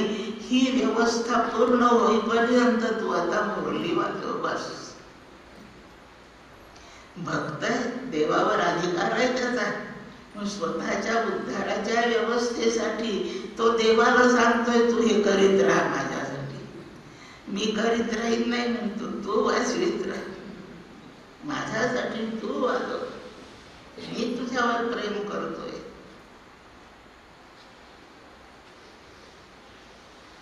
प्रेम मधुर भाव मुळीन त्यातून सरावा. प्रेमच गोड आहे, दुसऱ्या जगात काही गोड नाही. प्रेम शब्दाचा मुख्य अर्थ आनंद असा आहे. आनंद शब्दाचा ब्रह्म असा अर्थ आहे. म्हणून प्रेम शब्द म्हणजे ब्रह्म आणि म्हणून तो अत्यंत गोड, जीवाला फार प्रिय आहे असा भाव त्या मुरलीच्या स्वरातून येतो. तो भाव प्रकट करणारे तुझे स्वर त्या मुरलीतून कधी संपू नये, न सरावा. त्याच्यात मुरलीत त्याचे स्वर भरलेले आहेत. त्याने तो उत्पन्न नाही करीत, असलेल्यांना प्रकट करतोय. त्याच्या त्या पाव्यात ते स्वर भरलेलेच आहेत. ते कधी संपू नयेत, प्रकट करीतच राहतो, मुळी न सरावा. प्रेम मधुर भाव मुळी न त्यातून सरावा. गोड नाद भरून त्यात कितीतरी उरावा. पुन्हा दोन्ही शब्द आले. जीवाला सुख देणारा नाद त्याच्यामध्ये भरूनच राहावा. आता इतका वापरल्यावर शिल्लक कसा राहील? का नाही राहणार? माहित आहे ना सगळ्याला. ओम पूर्णम अदः पूर्णम इदं पूर्णात् पूर्णम उदच्यते पूर्णस्य पूर्णमादाय पूर्णमेवावशिष्यते. पूर्णातून पूर्ण काढलं तरी पूर्ण शिल्लक राहतं. हा फक्त ब्रह्माचाच विशेष आहे. कारण अपूर्ण होणे अब्रह्म जे आहे त्याचा धर्म आहे. आणि पूर्णाचं पूर्णच राहणं, त्यातून कितीही काढा त्यात काही कमी नाही. ते पूर्णच्या पूर्णच आहे. हा स्वतंत्र प्रवचनाचा विषय आहे. शांतीपाठ आहे तो. ओम पूर्णमद हा शांतीपाठ आहे. पण धर्म लक्षात ठेवायला काही अडचण नाही. ब्रह्मवस्तू पूर्णच आहे. त्याच्यातून कितीही काढून घ्या तरी ती पूर्णच राहते. ते ब्रह्मरूपच ते स्वर आहेत. ते प्रेमरूप स्वर आहेत. म्हणजे आनंदरूप स्वर आहेत. म्हणजे ब्रह्मरूपच आहे. मुरलीमधून कृष्णाने वाजवलेल्या मुरलीतील स्वरच ब्रह्मरूप आहे. म्हणून त्यातून तू किती वाजवून ते बाहेर काढले स्वर तरी ते पूर्णच राहतील. असा भाव धरून काका म्हणतायत ते तू वाजवत राहा आणि तरी त्यातला तो स्वर सर्व देऊ नको. संपणे हा त्याचा धर्म नाही. तो संपणार नाही. त्याच्यात कितीतरी उरावा. जेवढा होता तेवढा तसाच राहणार आहे. भुलवी तो वन भुवना. तो वनात जाऊनही मुरली वाजवायचा. तिथे सगळा वनश्रीला तो भुलवीत असे. भुलवीत असे म्हणजे मोहित करून ठेवायचं. आपल्यापेक्षा दुसरीकडे त्याचं लक्ष जाणार नाही. त्याला त्याच्या लौकिक कर्माची आठवण राहणार नाही. याचं नाव भुलला. आपण कुठले हे विसरून जाणे म्हणजे भुलणे. आपलं काम काय आहे याची आठवण नसणे म्हणजे भुलणे. तो वनात ते वाजवायचा. झाडं झुडपं विसरून जात होते. यमुनेचं जल वाहणं थांबवित होतं. वाघ सिंह पशु पक्षी गायीच्या सोबत बसत होते. झाडावरचे पक्षी उडणं बंद करीत होते. घरातले लोक ज्यांनी तो स्वर ऐकला ते धावत वनात जात होते. गॅसवर दूध ठेवलेली ती बाई धावत जात होती, गॅस बंद करायचा राहिला असं म्हणत नव्हती. विसरून जाणे, भुलणे म्हणजे स्वकर्तव्य, स्वस्वरूप हे सगळं भुलूनच विसरून जाणे. त्याचा तो नाद भुलवी तो वन. वन म्हणजे अरण्य, झाडझुडपांची गर्दी, आणि भुवन म्हणजे कॉन्क्रीटचं अरण्य. हे खरं सगळे. या सगळ्यांचं तिथे वास्तव्य करणाऱ्यांना विस्मरणच करून टाकतो. या प्रकारचा भुलवी तो वन भुवना. आणखी कोणाला? तरु, गिरी, सरिता. तरु म्हणजे झाड, गिरी म्हणजे पर्वत, सरिता म्हणजे नद्या. यांना सुद्धा त्यांच्या सगळ्यांच्या धर्माचं विस्मरणच करून यमुनेला कळेना शिवायचं आपल्याला व्हायचंय, पाणी थांबायचं. कशासाठी? हा वाजवतोय ना मुरली म्हणून पाणी थांबत होत. वाघाला पुढे गाय दिसली, तिला मारायचंय, तो विसरून जात होता. कारण गायीला मारायला गेलं तर स्वर ऐकेल अशी होती, मला ऐकता येणार नाही.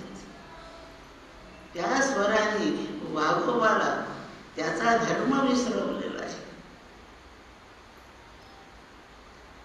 माणसंही विसरून जातात.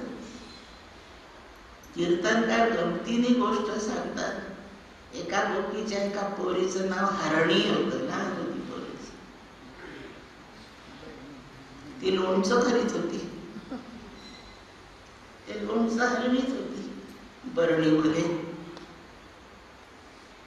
आता लोणचं हलवून झालं म्हणजे ती लोणच्याची बरणी शिंक्यामध्ये वर टांगून ठेवायची. तेवढ्यात वाजली मुरली. इतकी विसरली स्वतःचे काम तिने त्या हरणी पोरीला शिंक्यात ठेवलं आणि बरणी कडेवर घेऊन वनात गेली. भुलवी तो वन भुवन, तरु, गिरी, सरिता, सुमना. मनाच्या कार्याचं विस्मरण, मन संकल्प विकल्प करणे त्याचं कार्य विसरून जातं. आणि संकल्प विकल्प जेव्हा माणूस विसरतो तेव्हा त्याच्या प्रपंचावर बंधन येतं, प्रपंच थांबायला पाहतो. आणि संकल्प विकल्प थांबायला मुरली ऐकावी, कृष्णाला शरण जावं. हरिपाठात माऊली सांगते, कृष्ण नामी संकल्प धरून राही. तो संकल्प केला की विषयाचे संकल्प बंद होतात. तेच कार्य मुरलीचा स्वर करतोय. म्हणून सुमना मन त्या स्वरामध्ये एकदा तल्लीन होत पाहत आहे तेव्हा ते वैषयिक संकल्पाला मुक्त. मन जेव्हा संकल्प विकल्प करीत नाही तेव्हा मनाच्या शुद्धीकरणाला प्रारंभ आहे. आणि ते शुद्ध झालं की झालं सगळं. 205 श्लोक तेवढ्यासाठी आहेत. ते 205 श्लोक म्हणून जेवढं मन बरं होईल तेवढं मुरलीचा नाद ऐकून बरं होत. एक कृष्णाबद्दल संकल्प केला की पुरेसा आहे. नाही, आता मी या चातुर्मासामध्ये पूर्ण भागवत वाचणार. भागवतात नुसत्या गोष्टी नाही, या चातुर्मासात ब्रह्मसूत्रच पुरं करायचं. 4 महिन्यात नाही होणार. मग आपण उपनिषदेच वाचू. परमार्थच आहे, पण किती संकल्प विकल्प चालले बघा. हे सगळं थांबवायचंय. कृष्ण नामी संकल्प धरून कृष्ण कृष्ण जय, दुसरं काही नाही. हे देवाच्या भक्तांनी केलं, अर्जुनाने केलं. भगवद्गीता त्याला सांगण्याचं कारण आहे, त्याने कृष्ण नामी संकल्प धरलेला आहे. भारतीय युद्ध चालू आहे, धुमश्चक्री चालली, हजारो बाण इकडून तिकडे पळतायत, शेकडो मरतायत, घायाळ होत आहे, हात पाय तुटतात, चाललाय धुमाकूळ. अर्जुनाचा तर विचारूच नका. जबरदस्त धनुर्विद्यावाला बाणावर बाण चालले, आणि याचेच चालले असं नाही, शत्रूकडूनही येतात आहे, हाही बाण खातोच आहे. कृष्ण सारथ्याला असल्यामुळे चुकवीत होता ते बाण. इकडे दाबायचा रथ, तिकडे दाबायचा, अर्जुनाला वाचवायचं. पण एवढं युद्ध करून अर्जुन दबून जायचा. माझा भक्त अर्जुन इतकं युद्ध खेळला, खूपच शिडलाय. त्याला तंबूमध्ये रात्री युद्ध बंद झालं, नेऊन निजवायचा. निज अर्जुनात दमलायच फार. अर्जुनाचे केस गुडघ्यापर्यंत लांब होते. युद्धात घाम भयंकर, केस ओले गच्च, धूळ उडते सारखी, केसात नुसता चिखल. कसं उद्या युद्ध बरं जमेल याला? धुतले पाहिजे केस. भगवान त्याचे केस धुतायत. त्याला झोपवायचा पलंगावर, त्याचे सगळे केस खाली लोंबवून घ्यायचे, एक एक एक एक बट गरम पाण्याने धुवायचे, वस्त्राने पुसून ते केस वाळवायचे, आणि नीट वाळले का नाही पाहायसाठी ती केसाची बट आपल्या गालाला लावून पाहायची. झाले कोरडे, आता दुसरी बट. रात्रभर केस धुण्याचं काम. नारदांना भेटावं वाटलं कृष्णाला. निघाले नारद. इकडे नाही तिकडे नाही, शेवटी चुकलेला फकीर मशिदीत मिळतो. नारद कृष्णाच्या अर्जुनाच्या तंबूत आले. दारातून पाहत आहे, कृष्ण काय वेड्यासारखं करतोय. केस काय गालाला लावते, गालाला लावायची गोष्ट आहे. पाहतच राहिले. किती वेळ चाललंय तसंच चाललंय. खाली शेकोटी आहे, शेकोटीवर शेकायचे केस, वाळले की गरम केस गालाला लावायचे. सुकले दुसरी. नारद पाहतच उठे. शेवटी नारदांची थोडी हालचाल झाली आणि भगवंताचं लक्ष वेधलं गेलं तिकडे. त्यांनी पाहिलं कोणी आलंय वाटतं, तर नारद दिसले. नारदा या पटकन या, इतके वेळेवर तुम्ही आला तो. नारद म्हणतात काय आहे असं? ते काय आहे मग सांगतो, तू ये जरा लवकर इकडे. पण तुम्ही वेड्यासारखं काय करता, केस काय गावाला लावता, त्यासाठीच म्हणतो तू लवकर इकडे ये. आणि ती अर्जुनाच्या केसाची बट कृष्णाने नारदाच्या गावाला लावली. मी काय करतोय पहा नारदा. आणि त्या अर्जुनाच्या केसातून नारदाने ऐकलंय, कृष्ण कृष्ण जय, कृष्ण कृष्ण जय. अर्जुन गाढ झोपलाय. त्याचे केस कृष्ण कृष्ण जय म्हणताय. कृष्णाने संकल्प धरून राहिले. त्याच्या मनाचा संकल्प त्याच्या जडचेतन शरीरावर पसरलेला आहे. आणि अर्जुनाचा प्रत्येक अवयव कृष्ण कृष्ण जय म्हणतोय. कृष्णाने संकल्प धरून राहिले. बोलवी तो सुमना. अर्थ आहे अशा भक्त होणाऱ्याच्या मनाचा कारभारच बंद पडतो. आणि ज्याच्या मनाचा कारभार बंद पडला तो जीवनमुक्तीकडेच जातो. दुसरा कुठे जाणार आहे? त्या मनाने त्याला प्रपंचात आणलाय. तो परमार्थीच होणार. आणि परमार्थातून त्याची शेवटची गती भगवत रूप होणे हीच आहे. कृष्णाने संकल्प धरून राहील.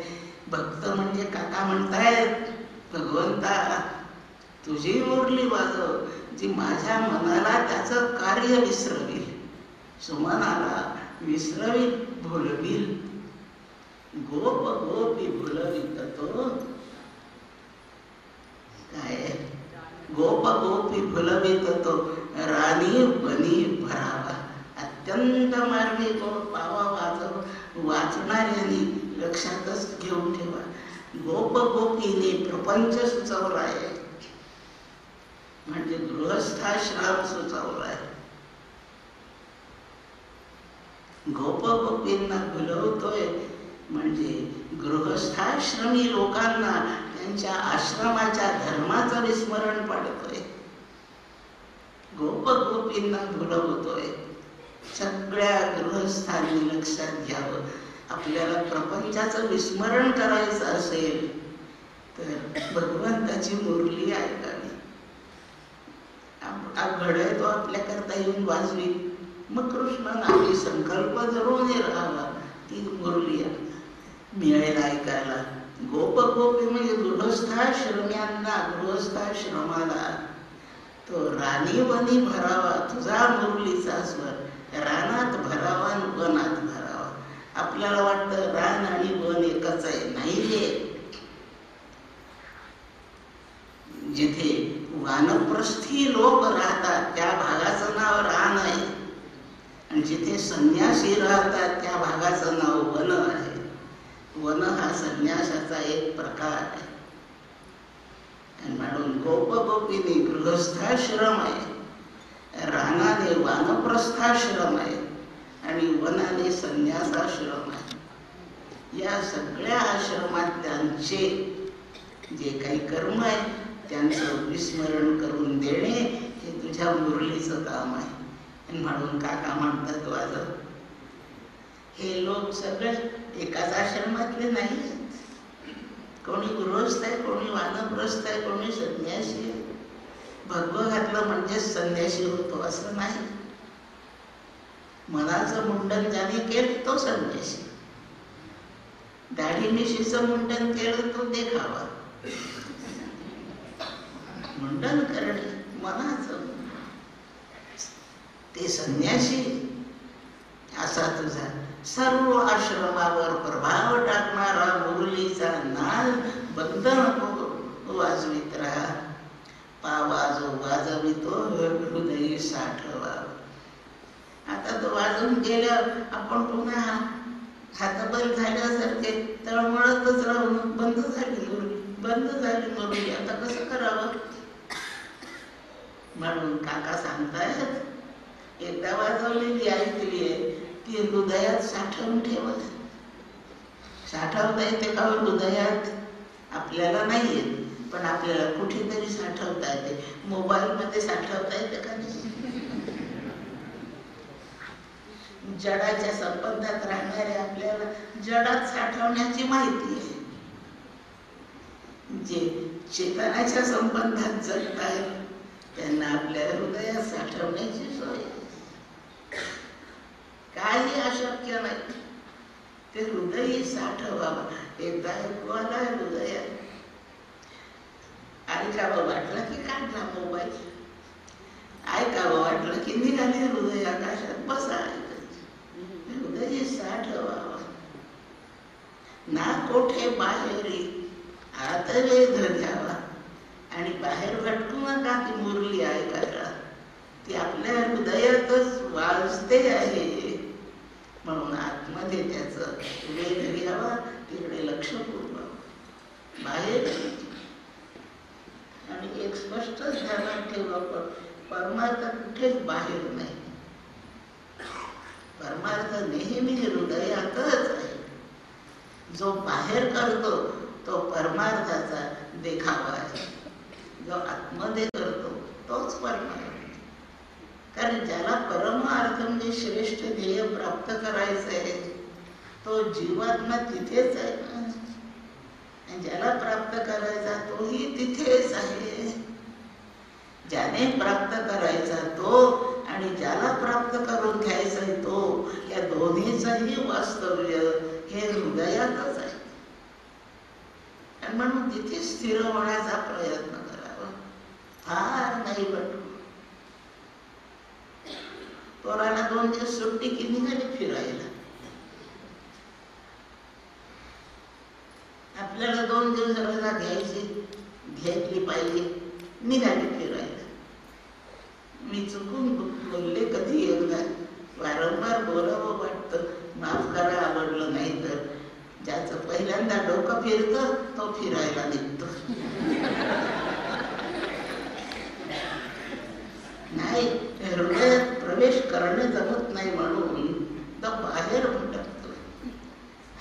माझ्या नाभीमध्येच कस्तुरी असते. त्या नाभीतली कस्तुरी पक्व झाली की त्याचा सुगंध दरवळायला लागतो. तो त्याच्या शरीरातून बाहेर पडतो आणि त्याला वाटतं इकडून वास येतात की तो तर तिकडे धावतो. त्याला वाटत नाही इकडून येतोय, वाटतं तो इकडे धावतो. तो चहूभोवताल धावतो. नरमृग असतो तो, त्याच्या नाभीत कस्तुरी असते. ठराविक प्रमाणात ती पक्व झाली की त्या सुगंधाने तो बेचैन होतो. तो सुगंध त्याला हवा असतो आणि तो उपलब्ध होत नाही. तो बाहेर भटकत राहतो. हे लक्षात ठेवा, हृदयातच बरकत आहे. नाही, बाहेर भटकून ते नाही मिळत. हृदय आत वेध घ्यावा. काय यापेक्षा काकांनी शिकवावं? किती शिकवावं? 90 वर्षे शिकवून झालं, अजून बाहेरच वेध घ्यायचे का? हृदयात कधी पाहायचं? अहम अहम तो बोले. तुझा तो स्वर काय ऐकवतो? आतमध्ये वेध घ्यायला लागलो, हृदयात पाहायला लागलो की मला सारखं अहम अहम असंच ऐकू येत आहे. अखंड तो नाद अहम अहम बोले. आणि त्या बोलात, त्या नादात, त्या शब्दामध्ये तो तिथेच डोले, आनंद भोगीत राहतो. असं काय अहम काय? माऊलीची एक ओवी पुष्कळांना माहीत असेल. सर्वांच्या हृदयदेशी मी अमुका आहे ऐशी, स्फूर्ती स्फुरे अहर्निशी ते वस्तुगा मी. माऊली भगवंताचं वचन मत सांगते. सर्वांच्या हृदयात सतत मीच स्फुरण चालू आहे. अखंडपणे मीच. ते स्फुरण प्रत्यक्ष भगवत रूपच आहे. कारण आपले मनबुद्धी सगळे कार्य थांबवून सुप्त असतात. तिथेही सर्वांच्या हृदयी अहर्निशी स्फूर्ती स्फुरे. इंद्रिय, मन, बुद्धी, अवयव, देह सगळे शांत झाल्यावर स्फूर्ती कुठून येते? ते वस्तुगा मी. काय आहे त्या वस्तूचं स्वरूप? मी म्हणून तो अहम याच्या मुरली नादात आहे. हृदयातच वेध घेतल्यावर तो कळतोय आणि तिथेच तो रममाण होतो. जे ते स्फुरण आहे अहमचं, ते शुद्ध मीच आहे. जागृतीत जेव्हा मी म्हणतो तेव्हा विपरीत झालेलं देह मी असं स्फुरण आहे. एवढा जागृतीत आणि सुषुप्तीतला बदल आहे. अहम दोन्हीकडे आहे. जागृतीत देह भानावर आला, देह मी. सुषुप्तीत देहाचं अवयवांसकट विस्मरण आहे, तरी तिथे अहम चालू आहे. तो त्याच्या स्वरूपाकार होण्याच्या, स्वरूपाच्या निकट असण्याचा परिणाम. आणि तिथे डोले म्हणजे आनंद होतो. म्हणून सुषुप्तीतून बाहेर यायला आपल्याला आवडत नाही. लक्षात ठेव. कोणी आपल्याला झोपेतून उठवलं की आधी रागच येतो. कोणाचं नाही मला माहित, माझं मला माहित आहे. हे इथले लोक सकाळी उठून स्नान करून भराभरा कामाला लागतात. मला उठवतात. आवडत नाही मला. तुम्हाला काय करायचं करा, नसणार मला कशाला उठवत? झोपेतून कोणी उठवलेलं आवडतच नाही. तेथेच डोले, तिथेच आनंद आहे. आनंदाची जागा ती आहे. अभ्यास केला म्हणजे ती जागा जागृतीत प्राप्त होते आणि मग त्याची सुषुप्ती, जागृती हे आनंदाचेच कार्यक्रमाचे स्थळ होतात. निशिदिनी तिथे अहम अहम तो बोले. निशिदिनी तिथेच ते स्फुरण चालू आहे. मीच स्फुरण. मग अशी कोणाच्या तरी प्रवचनात कूटस्थ शब्द निघाला होता. त्याचं ते स्फुरण म्हणजे ब्रह्मस्फुरण आहे. व्यष्टीसाठी कूटस्थ शब्द आहेत, समष्टीसाठी ब्रह्मशब्द. फरक काही नाही. कोणासाठी तो शब्द वापरायचा यावर दोन शब्द झाले.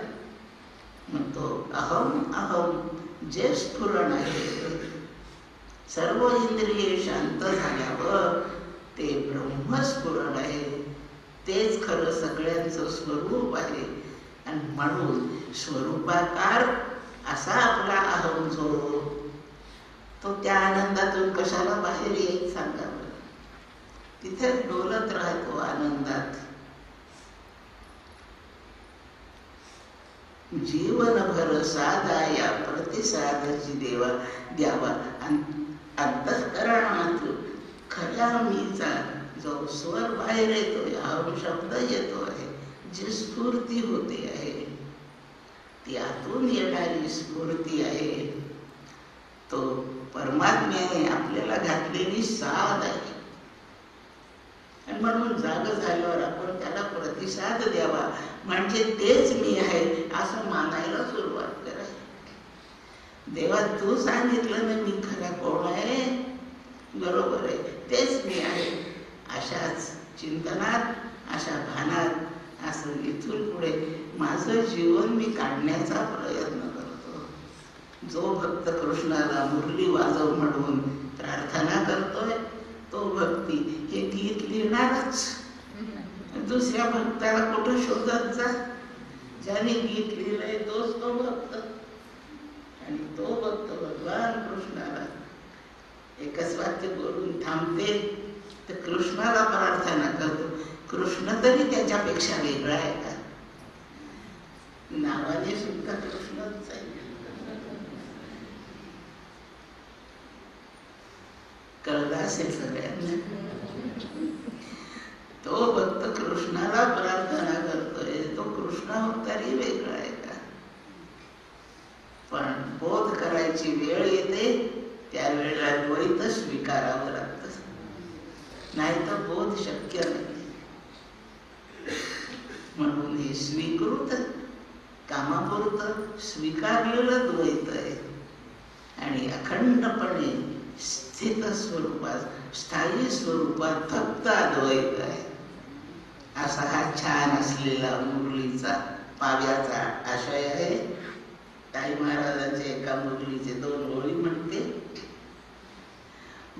ताई महाराज म्हणतायत, एका आपल्या मैत्रिणीला एक मैत्रीण बोलते, वृंदावनी वेणू सखे वाजे कुणाचा. वृंदावनी वेणू सखे वाजे कुणाचा. काय पुढे ओळख. नादची तो शब्द ब्रह्मीचा. नाद ब्रह्माचाच तो आवाज आहे. कोण वाजवतोय अशा प्रकारची मुरली. आणि त्यातली एक ओळख फक्त मला सांगायची आहे. तो नाद जेव्हा कानावर पडतो, नाद पडे काही आहे शब्द ते, विसर पडे देहाचा. मला तेवढी थोड सांगायची. तो नाद कानावर पडे आणि मला देहाचा विसर पडे, अशी ती एक मैत्रीण दुसऱ्या मैत्रिणीला सांगून म्हणते. असा सप्तसुरांनी वाजणारा तो वेणू ताई महाराजांची ती मुरली आहे. नाद शब्द ब्रह्मीचा आहे. कृष्णाच्या मुरलीतून येणारे स्वर हे ब्रह्माचेच आहे. नाद ब्रह्मा, नाद ब्रह्माचे. ओंकार आहे तो, विशेष विवेचन नको. पण तो नाद कानावर पडला म्हणजे देहाचा विसर पडतो. असे त्या मुरलीचे विशेष लक्षात घ्यावे. अशी मुरली आपल्याला आता त्याने वाजवलेली मुरली ऐकायला मिळेल का? मिळेल. तेवढे भक्त होऊ त्याचे. गुजरातच्या नरसिंह ही मुरली ऐकायला मिळाली. नरसिंह त्याने कृष्णाला म्हटलं, तुझी मुरली ऐकव आणि मला तुझी रासक्रीडा दाखव. या दोन्ही गोष्टी नरसिंह त्यासाठी द्वारकाधीशांनी करून दिल्या आहेत. आपण हे तसं होऊ काही अशक्य नाही. काकांच्या भाषेत आपण कृष्णाला प्रार्थना करू. वाजवी रे घोड तुझा नाद मधुर पावा. वाजवी रे घोड तुझा नाद मधुर पावा. पुंडलिक कवरदारी विठ्ठल. श्री ज्ञानदेव तुकाराम गोपाळ कृष्ण भगवान की जय. श्री सद्गुरुनाथ महाराज की जय. विठ्ठल विठ्ठल विठ्ठल. जय जय रघुवीर समर्थ. जय जय रघुवीर समर्थ. आपण सर्व मंदातांच्या ज्ञानाग्नीसमोर नतमस्तक होण्यासाठी हात जोडून उभे राहिलोच आहोत. अजून एक विनंती करते सगळ्यांना. मी एक एक ओळ म्हणेन, माझ्या मागून ती ओळ सगळ्यांनी म्हणा आणि अशा रीतीने आपण मंदाताईंना वंदन करूया. नमो नमो त्या मेधावीला, नमो नमो त्या ऋतंभरेला, नमो नमो त्या सरस्वतीला, भगीरथाच्या मंदाकिनीला. जय जय रघुवीर समर्थ. वाजविरे गोड तुझा नाद मधुर पावा. वाजविरे गोड तुझा नाद मधुर पावा. वाजविरे गोड तुझा नाद मधुर पावा. देईना त्या कधी पळभरी विसावा. निशी दिली रे सूर मधुर त्यातुनी निघावा. देईना त्या कधी पळभरी विसावा. निशी दिली रे सूर मधुर त्यातुनी निघावा. रमवितो मजसी किती अणु अणु तनुचे फुलावा.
पावित्र्य